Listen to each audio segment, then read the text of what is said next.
Hello and welcome to this amazing panel titled PRaradise, the Latinx Voices of the Rising Caribbean Hub.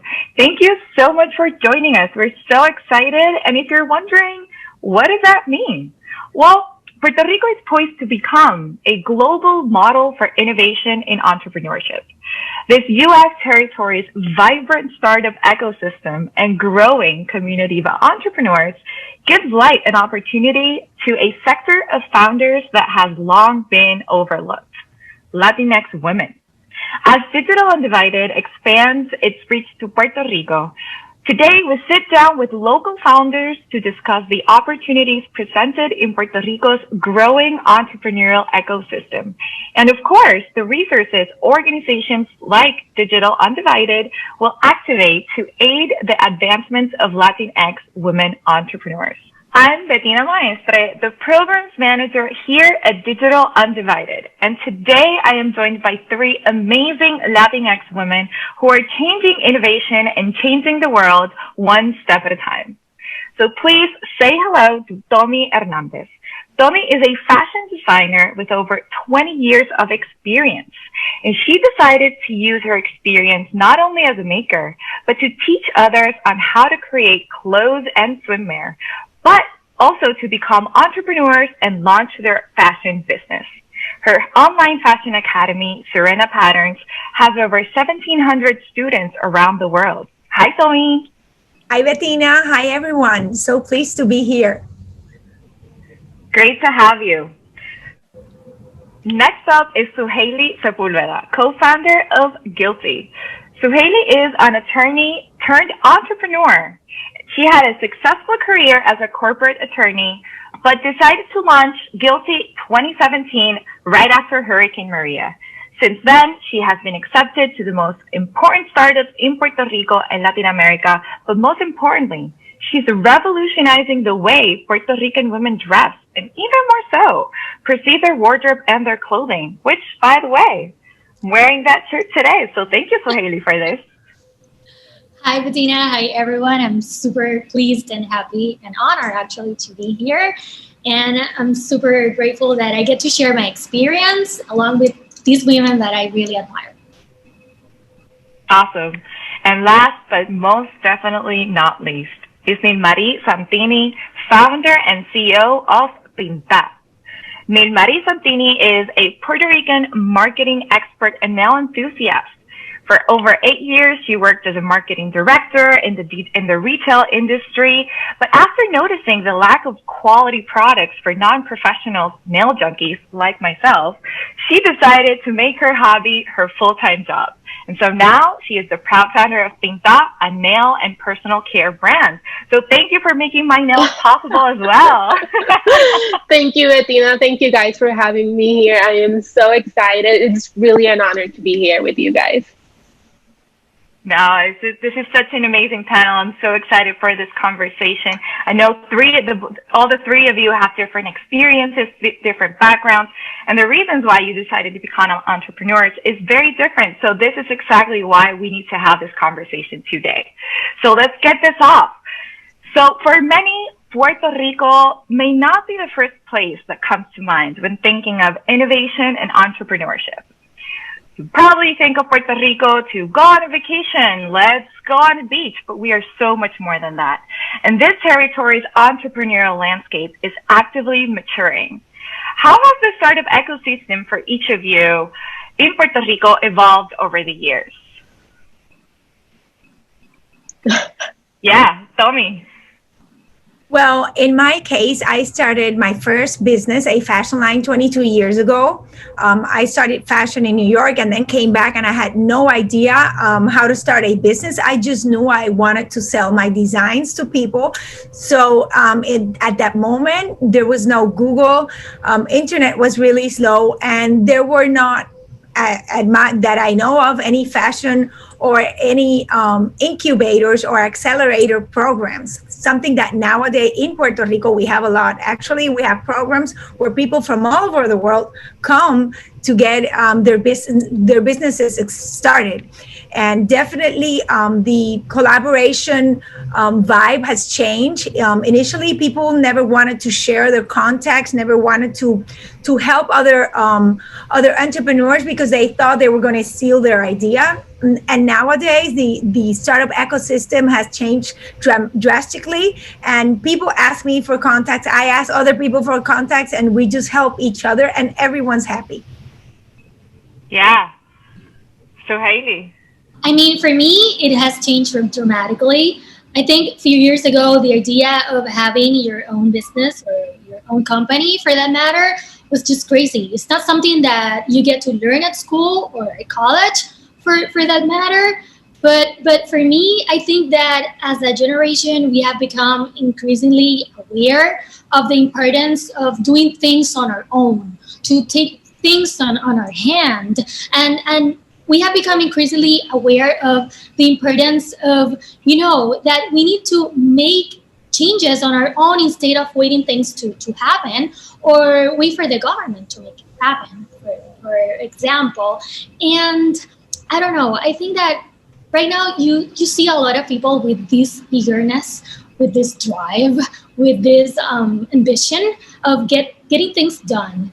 And I think that our generation has been born and raised during a crisis. We have faced firsthand the economic turmoil of this island, and we have a lot of drive of making things work. And to bring innovation for Puerto Rico has become increasingly important for the last few years. And now you see a lot of people wanting to make things happen, bring innovation, to bring technologies, to bring products to the island, and to insert the island to the world. And I think that has made a great impact in the island and has resulted in Puerto Rico becoming a great hub for innovation, for ideas that has resulted in the evolution of the startup ecosystem in Puerto Rico. Yeah, for me, when I started in 2019 with my business, I was so overwhelmed because I thought I was alone in this entrepreneurial journey. But the word is being getting around that in Puerto Rico, there is an ecosystem that is growing and that it's amazing. I had the fortune to be introduced to this ecosystem by another startup entrepreneur. And it has changed the way I see doing business, especially in the island, because there are many opportunities and not many people know about them. But I think we're finally seeing this evolution and these people wanting more and wanting to innovate in every area, not only in the beauty and the wellness industry, but I think in many industries, we're seeing how people want to do some different things and be very innovative. So I do think we are maturing and in a very rapidly paced, for sure. Yeah, and there's something obviously that comes with the territory because we are an island in the Caribbean. We're surrounded by water. And with that, there can be a lot of challenges. There might be some hurdles that as Latinx women and being in Puerto Rico we face. So how have each and every one of you practiced that global mindset, even though that we are in Puerto Rico? And what tools have you used? Is it networking? What resources? What have you put in place to defer and make sure that those barriers or those challenges are overcome? Yeah, Suhaili. Yeah, go Suhaili. I wasn't sure about that.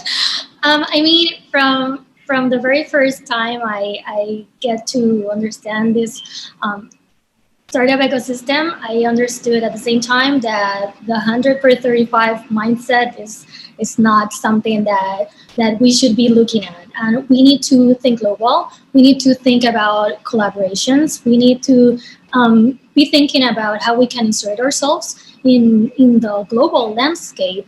And for me, it has been mind-blowing and life-changing to get to know another entrepreneurs.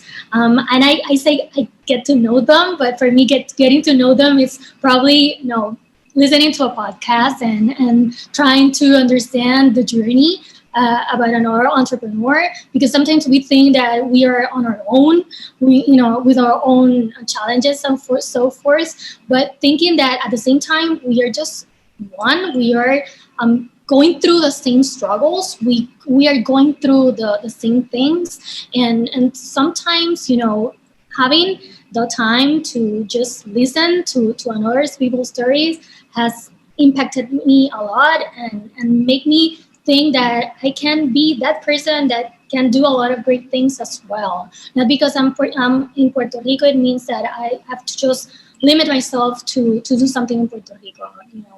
The limits are right here.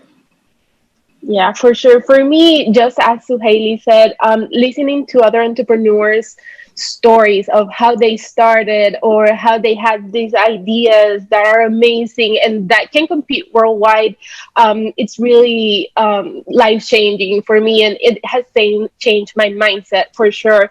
But also, networking has helped me a lot, and taking advantage of that networking and using some of those entrepreneurs that I met as mentors and unofficially mentors, because you start asking them questions on how to solve things or how did they think other things, opens your mind, and sometimes in the most simple ways that they have solved some issues, it can change how you see things.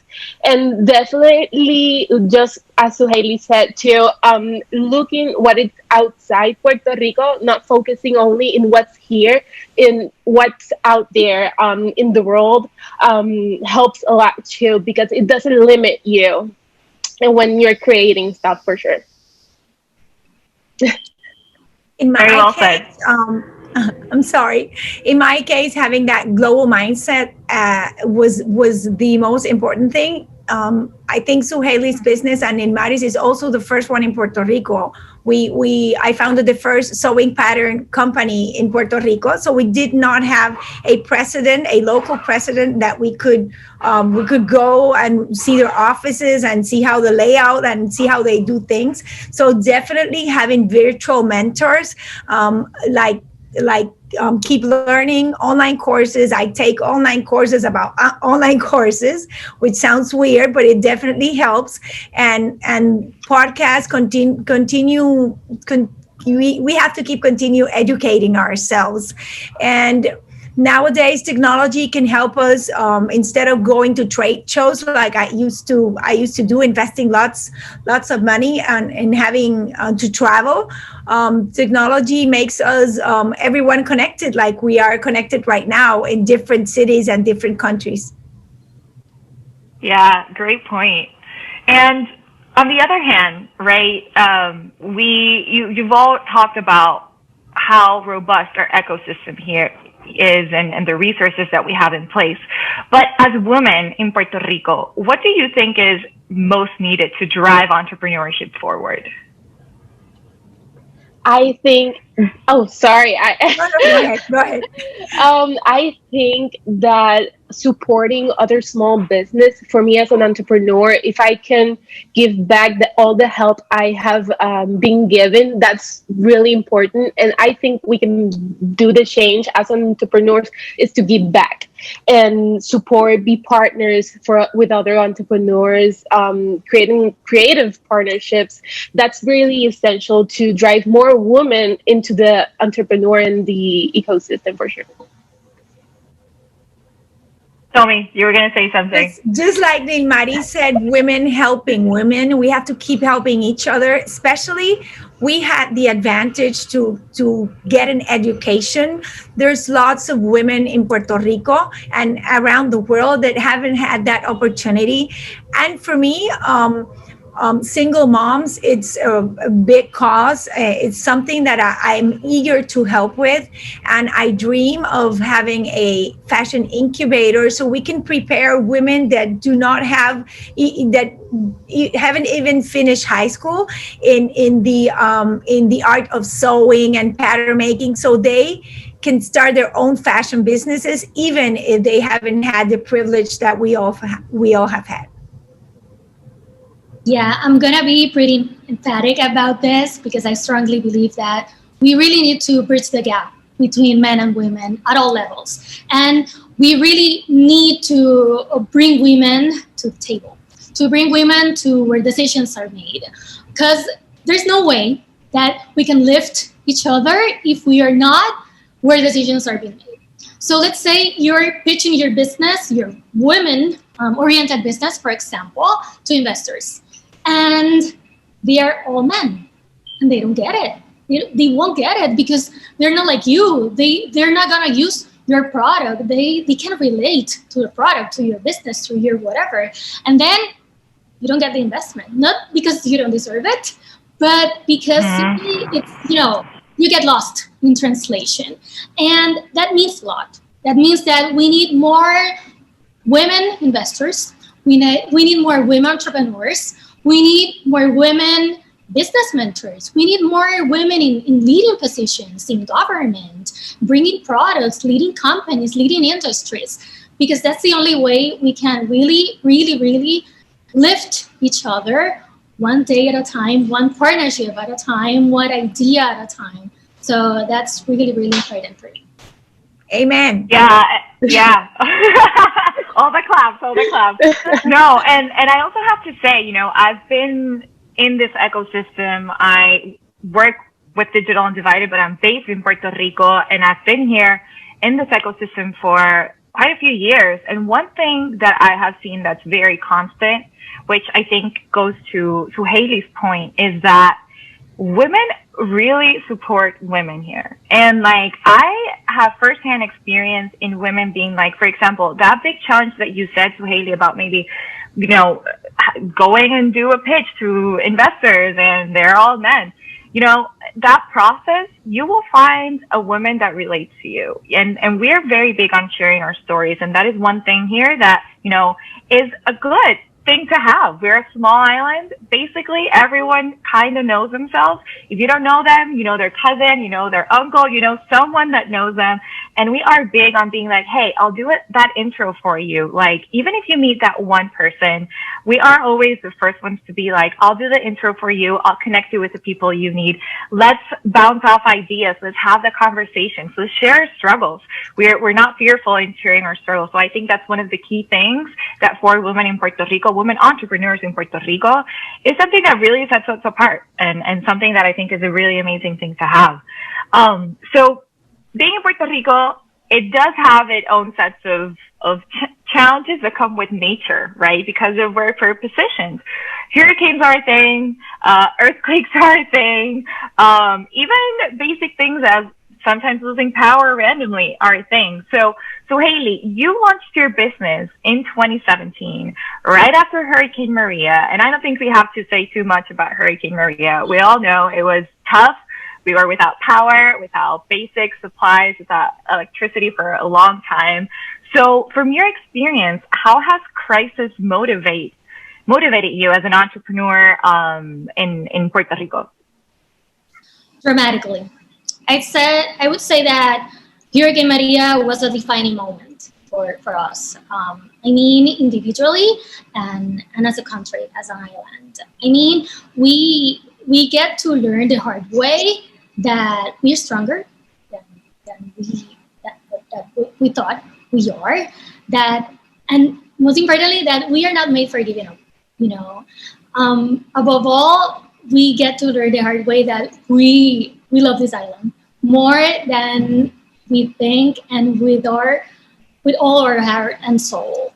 And I think for some reason that strength, that love, turned into resilience, and that resilience for some reason made people change their way of thinking. Now you see a lot of young people taking things and matters on their hand, rolling their sleeves and saying, you know what, if there are no jobs, I'm creating those jobs. If there are no opportunities, we are creating those opportunities. So now you see that mindset, that enthusiasm, if you will, to take things on our matter instead of waiting for things to happen. And this generation has been very, very emphatic in the importance of start building our own future and creating opportunities even in the darkest times. So for me, that has been crucial, and from my personal experience, Hurricane Maria gave me the push to do something for Puerto Rico, just because. And I think something amazing happened as well. You saw after Hurricane Maria a lot of Boricuas coming back to the island because they wanted to do something. They wanted to be part of the solution. They didn't want to be away anymore. They wanted to be here and making things happen here. And that translated into, for some reason, into Puerto Ricans wanting to do the same. And I think that has been very powerful and very life-changing for us. Probably, Jorge Maria, for some reason, pushed us to rise again from the ashes. And there's a say that when you are, at rock bottom, there's no way to go but up. And that's exactly what we did after here. Yeah.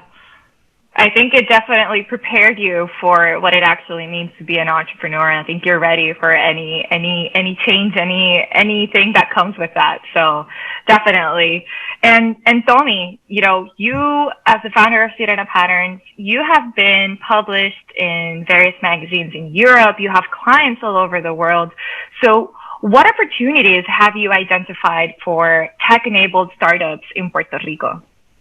Well, as I told you years ago, I think there was nothing for anyone that wanted to be an entrepreneur. It was much harder. I'm not saying that it is easy right now, but nowadays we have organizations like Colmena 66, which connects entrepreneurs or aspiring entrepreneurs with the right programs that can help them. That could be a government program, a grant, an accelerator, an incubator, and there are more and more opportunities. So I really want to tell everyone that wants to come to Puerto Rico and to live in this paradise that yes, there are opportunities, and as Suhaili said, we love being here, and we are glad to receive everyone that wants to come and start their own business here. And something else, I think that mindset that we entrepreneurs have, it's a problem-solving mindset, and I think that should be taught since elementary school. There are lots of subjects that they teach you in school that you don't use them for anything once you start your own job or once you graduate and start working. And definitely, I'm very I really believe that if we teach elementary kids to start building business and in a very simple way. When I was 9 years old, I had a candy store in my porch. So that entrepreneurial spirit is something that I've always had. But yeah. Other people need to develop that, and definitely we are problem solvers, and that can help you not only for starting a business, but just in almost anything in your life. Yeah, no, definitely. First off, love that you had a candy store at 9 years old. I always wanted to do that, but I lived somewhere that was so remote that, like the lemonade stands, I always wanted to, right in front of my house, but, it wasn't possible. There were no cars going through. So that was, my dream at that time. Yeah, so first off, one of the great things I think that you said is that also we are changing that mindset. We are seeing as this ecosystem grows, we are changing that mindset for people to be like, let's do this. Let's create the jobs. Of course, it always is challenging and it's always fearful, but we do it. And the great thing is that we're not afraid to do it. So that is a great point on your end. And Marie, you are in a space of beauty and wellness in Puerto Rico. So how do you think that we can create more pathways for Latinx-owned startups in this space? Well, first of all, I think we can start taking beauty and wellness and even fashion, for that matter, more seriously as a business, as a growing industry that has a lot of potential and that is growing rapidly. And once everyone takes that seriously, I think more pathways are gonna open just by, automatically. Because that's what I think we're lacking right now, is that, just like Suhaili said, because women are not like taking over, being more entrepreneurs, or are not taking the decisions. I don't think beauty and fashion and wellness are being taken seriously right now. Mm-hmm. So that's something that's going to come automatically, more pathways, and once it's taken seriously, that's just as simple as that for me. Yeah. Yeah, no, of course. And also it's more of, for example, I already said my nails are not sponsored, but I did them with Pinta, all the products, big fan. So I think, at the same time, what people don't realize is that, yes, you're selling beauty products. You're selling me the experience. For me now, especially in these Absolutely. times, I love doing my nails, just sitting down and taking the time. It's like my time to enjoy myself. So what people don't understand, or what they think they don't understand, it's beyond your products. And this goes to all of you.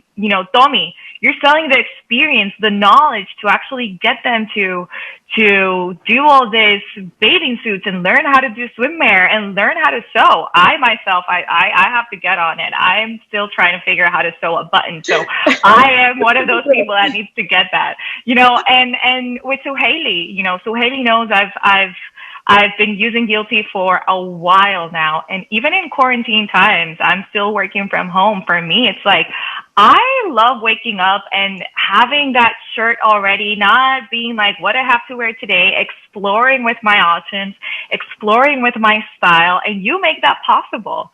So I think all the three of you are key and instrumental into not only what you do, but what you do for people.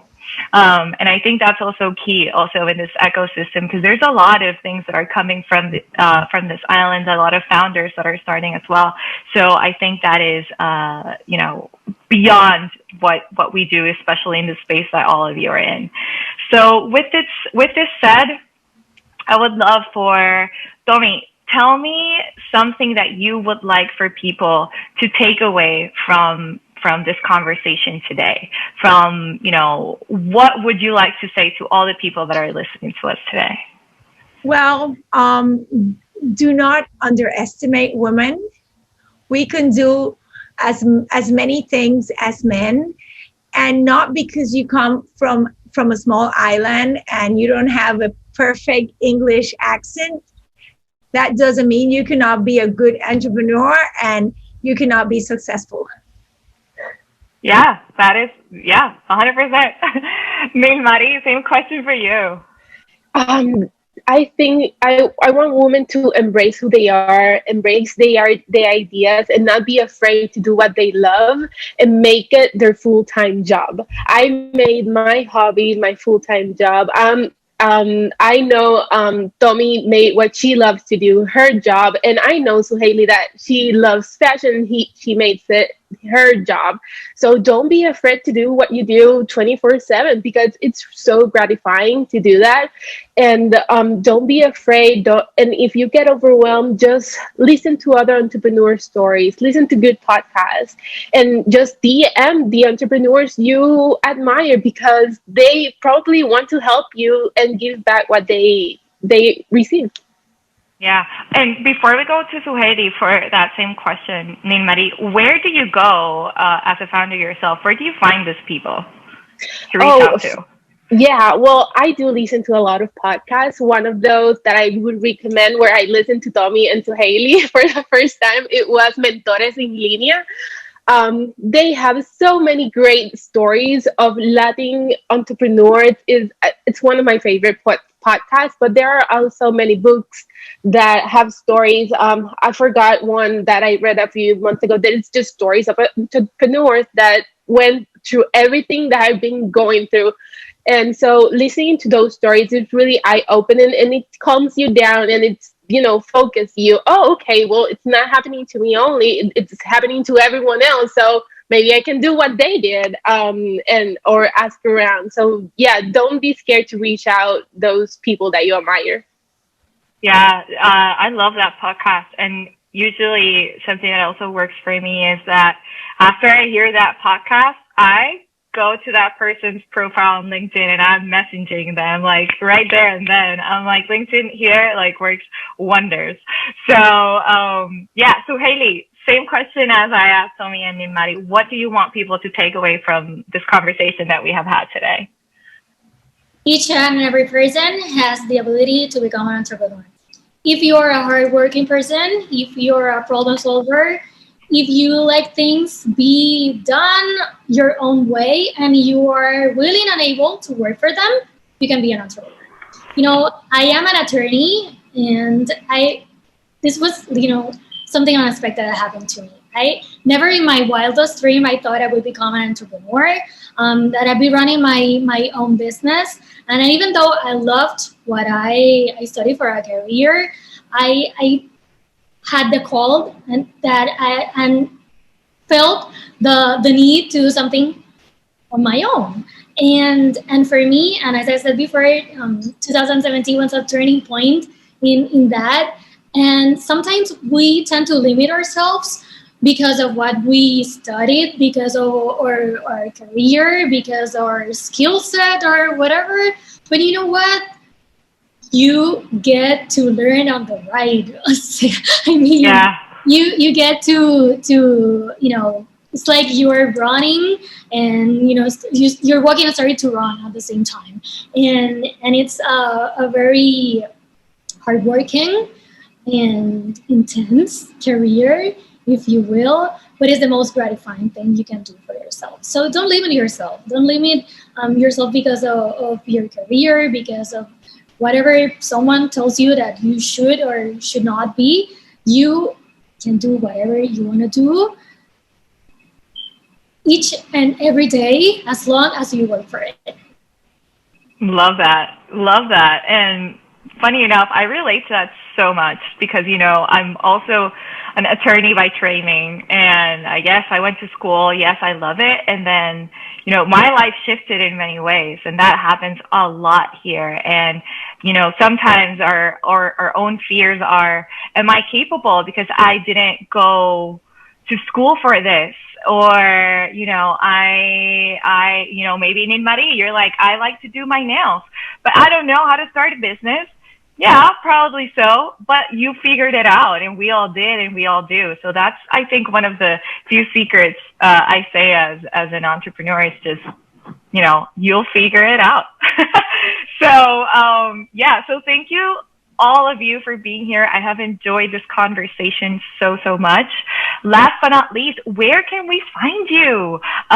In which channels are you? How can people get to reach out to each and every one of you? I'm on Instagram. Tell me, yeah.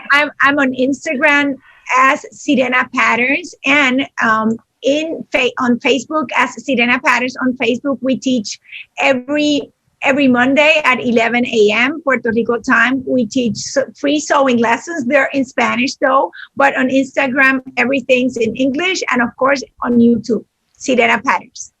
Love that. You'll be seeing me soon.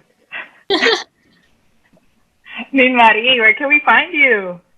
You can find all of Pinta products at pintabeauty.com, and be sure to follow us on social media at Pinta Beauty. Yes. And yes, you can find us at lookguilty.com, lookguilty at Instagram and Facebook as well. Yes. All right. Well, thank you, everyone, to all our amazing panelists, and thank you for joining us today and learning more about this growing entrepreneurial Caribbean hub. So thank you for joining us. Have a great rest of the day. Thank you. Bye-bye.